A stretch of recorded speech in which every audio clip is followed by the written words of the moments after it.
পৃথিবী কি চমৎকার এক সুন্দর, তাই না? এই সৌন্দর্যের বর্ণনা করতে গিয়ে কখনো কখনো ব্যাঙের মতো লাফ দিয়ে পড়ে মরে যেতে হয়। সৌন্দর্যকে বর্ণনা করতে হলে শিল্পী হতে হয়। কোনো অশিল্পী কুখ্যাত ব্যক্তি কি এই পৃথিবীর সৌন্দর্য বুঝবে? এই পৃথিবীর মর্ম কি সে রাখতে পারবে? পারবে না। এই পৃথিবীর প্রতিটা কোনায় কোনায় যে সৌন্দর্য রয়েছে তা উপলব্ধি করতে হলে আপনাকে কোনো না কোনো শিল্পী হতে হবে।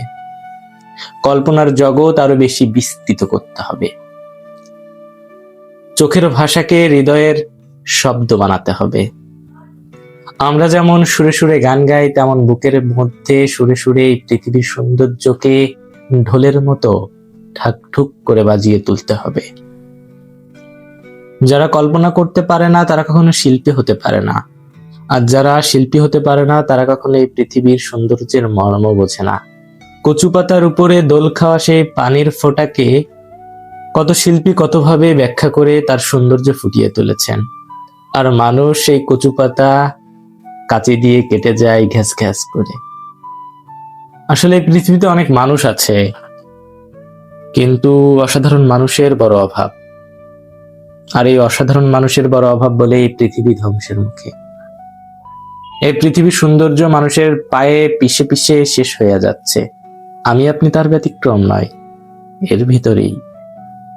আমাদের কথার দ্বারা কিংবা আমাদের দৃষ্টিকোণ দ্বারা কিংবা আমাদের কোনো না কোনো ছোটখাটো কাজের দ্বারা এই পৃথিবী দিন দিন আয়ু ফুরাচ্ছে।